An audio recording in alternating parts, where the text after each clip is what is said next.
Hello friends, स्वागत है आपका इस चैनल पर। और आज का टॉपिक है कुंडलिनी अवेकनिंग सिम्टम्स।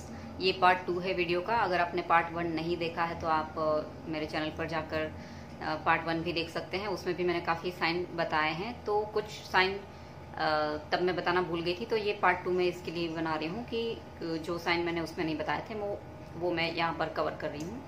ठीक है, तो सबसे पहला जो साइन होता है, सुषुम्ना नाड़ी एक्टिवेट हो जाती है आपकी। जब कुंडलिनी अवेकन होती है तो आपकी सुषुम्ना नाड़ी एक्टिवेट हो जाती है। आपको पता ही होगा कि हमारी 3 नाड़ी सबसे ज़्यादा महत्वपूर्ण होती है, स्पेशली हमारी स्पिरिचुअल जर्नी के लिए। हमारी ईड़ा नाड़ी, पिंगला नाड़ी और सुषुम्ना नाड़ी, मतलब हमारी सूर्य नाड़ी और चंद्र नाड़ी। और बीच की जो हमारी ये नाड़ी होती है वो सुषुम्ना नाड़ी होती है। हालांकि ये नाड़ियाँ दिखाई नहीं देती है, फिजिकल फॉर्म में नहीं होती, ये एक एनर्जी फील्ड में होती है। लेकिन जब हमें डीप मेडिटेशन में जाना होता है, जब हमें हायर रिलम से कनेक्ट होना होता है, मतलब जब भी हमें स्पिरिचुअल प्रैक्टिस करने होते हैं, तब ये नाड़ियाँ हमें ज़रूर हेल्पफुल होती है। स्पेशली सुषुम्ना नाड़ी एक्टिवेट करनी पड़ती है जब आपको डीप मेडिटेशन में जाना होता है। तो ये नाड़ी जब हम प्राणायाम या अनुलोम विलोम करते हैं तभी ही एक्टिवेट होती है। लेकिन जब आपकी कुंडलिनी अवेकन होती है तो कभी कभी कुछ समय ऐसा भी होता है कि बिना प्राणायाम किए आपकी ये नाड़ी एक्टिवेट हो जाती है, और ये काफी समय तक एक्टिवेट रहती है। यूजुअली जब हमारी सूर्य नाड़ी चलती है 2-2.5 घंटे, राइट, फिर आपकी वो जो बाई नासिका से जो सांस चलती है वो फिर स्विच होकर दाई नासिका से ब्रीदिंग शुरू होती है। तो वो सिर्फ 1 या 2 मिनट के लिए हमारी बीच की नाड़ी सुषुम्ना नाड़ी एक्टिवेट होती है, सिर्फ 1 या 2 मिनट के लिए। लेकिन काफ़ी टाइम तक ये नाड़ी एक्टिवेट नहीं रहती है, क्योंकि ये नाड़ी भौतिक मटेरियल लाइफ के लिए नहीं है। ये सिर्फ आपके कुछ स्पिरिचुअल प्रैक्टिसेस के लिए ही वो नाड़ी यूज होती है। मतलब तभी ही आप उसको एक्टिवेट करें तो ही वो आपके लिए अच्छा होता है, नहीं तो वो आपके स्वास्थ्य के लिए भी अच्छा नहीं होता है, ऐसा कहा जाता है। तो जब कुंडलिनी अवेकन होती है तो ये चीज हो जाती है कि आपकी सुषुम्ना नाड़ी एक्टिवेट हो जाती है, और ये काफी टाइम तक एक्टिवेट रहती है। कभी कभी 1 या 2 घंटे तक भी वो एक्टिवेट रहती है। क्योंकि तब आपको आपकी स्पिरिचुअल साधना शुरू करनी होती है। मतलब मैं मेरी ही एक्सपीरियंस की बात कर रही हूँ कि जब मेरी एक्टिवेट हो गई थी कुंडलिनी, तो मेरी सुषुम्ना नाड़ी अपने आप कभी भी स्विच हो जाती थी, मतलब ऑन हो जाती थी। तभी मुझे पता नहीं होता था कि मुझे क्या साधनाएं करनी है, क्या प्रैक्टिसेस करनी है। फिर धीरे धीरे मुझे गाइडेंस मिलती गई। फिर मुझे समझ में आया कि ओके, ये सुषुम्ना नाड़ी एक्टिवेशन इसलिए होती है। तो ये एक साइन होता है। दूसरा साइन होता है कि आपको ग्राउंडिंग बहुत ही ज़्यादा ज़रूरी हो जाती है। ग्राउंडिंग, क्योंकि ये जो एनर्जी होती है कुंडलिनी की, वो बहुत ही पावरफुल एनर्जी होती है। वो आपको ऊपर की तरफ खींचती है, आपकी एनर्जी को। तो आपके लिए ग्राउंडिंग करना सबसे ज़्यादा ज़रूरी हो जाता है। और ग्राउंडिंग के लिए सबसे बेस्ट वे यही है कि आप मिट्टी में खुले पैर चलिए। मिट्टी में, जैसे कोई गार्डन हो गया या खेत जहाँ पर मिट्टी होती है, ठीक है, वहाँ पर आपको खुले पैर चलना होता है, या तो एक्सरसाइज या योगा शुरू करना होता है, क्योंकि ग्राउंडिंग उस वक्त सबसे ज़्यादा ज़रूरी हो जाती है। इसीलिए योगा एक्सरसाइज सबसे ज़्यादा ज़रूरी होता है जब आपकी कुंडलिनी अवेकन होती है। तो ये चीज़ें होती हैं। तीसरा साइन है कि आपको खुद के अंदर, जब आप मेडिटेशन करते हैं या जब आप आंखें बंद करते हैं, तभी कभी कभी आपको खुद के अंदर कोई भी गॉड या गॉडेसेस, जिस भी क्रिएटर में आप बिलीव करते हैं, जिस भी रिलीजन में आप बिलीव करते हैं, उसके प्रति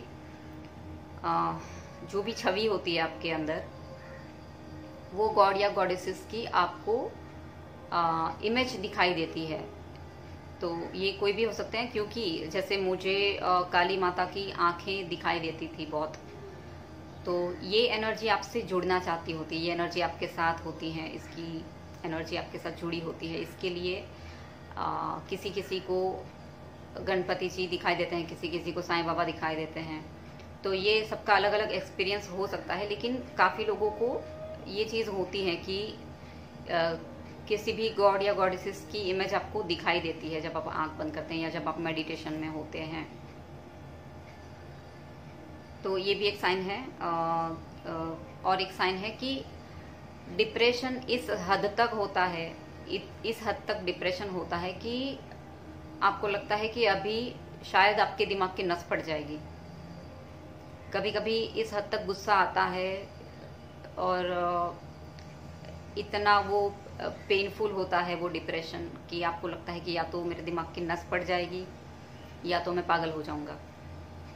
ये चीज़ें होती है जब स्टार्टिंग की स्टेज होती है, उस वक्त की मैं बात कर रही हूँ।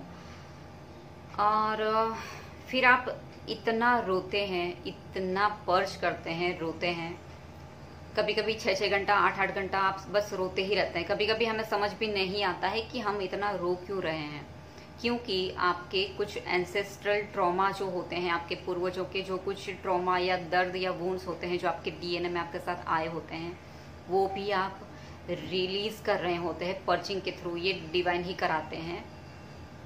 तो इसलिए आप के साथ इतनी पर्जिंग हो रही होती है, आपको इतना रोना आ रहा होता है। ये काफ़ी टाइम तक चलता है, मतलब बट उस स्टेज में, उस दौरान जब कुंडलिनी अवकन होती है, वो समय ये ज़्यादा होता है, सबसे ज़्यादा होता है। कभी कभी बिना रीज़न आप रोना शुरू कर देते हैं, आपको पता ही नहीं होता कि मैं क्यों रो रहा हूँ। तो ये भी एक साइन है। फिर एक है कि आपका लुक पूरी तरीके से चेंज हो जाता है। मतलब ये मैं बता सकती हूँ कि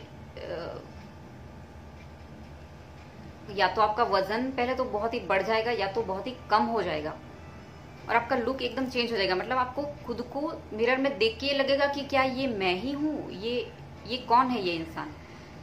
क्योंकि स्किन डल हो जाती है, बाल पूरे जड़ जाते हैं, बहुत चीज़ें आपके अंदर चेंज हो जाती है। क्यों होता है ये चीज़ें? क्योंकि आपके अंदर से ये नेगेटिविटी, ये ट्रॉमा जो बचपन का हो सकता है या किसी भी वक्त जो आपको वो ट्रॉमा लगा होता है, वो सारे ट्रॉमास जो दर्द पिछले जन्म के या आपके एंसेस्ट्रल ट्रॉमा, ये सब आप रिलीज कर रहे होते हैं। तो ये चीज़ों की असर आपकी स्किन पे, आपकी बॉडी पे, आपके बाल पे होती हैं। तो आपकी लुक और पर्सनालिटी पूरी चेंज हो जाती है। बट ये कुछ समय के लिए ही रहता है। फिर ये जब आप सारे ट्रॉमास रिलीज कर लेते हैं, आप काफ़ी हद तक अपनी हीलिंग कर लेते हैं, उसके बाद आपके वापस से आपके स्किन बाल ठीक होने भी लगते हैं, ऐसे भी होता है। बट उस समय में ये काफ़ी आपको डेंजरस लगता है कि सडनली ये मेरे साथ हो क्या गया है।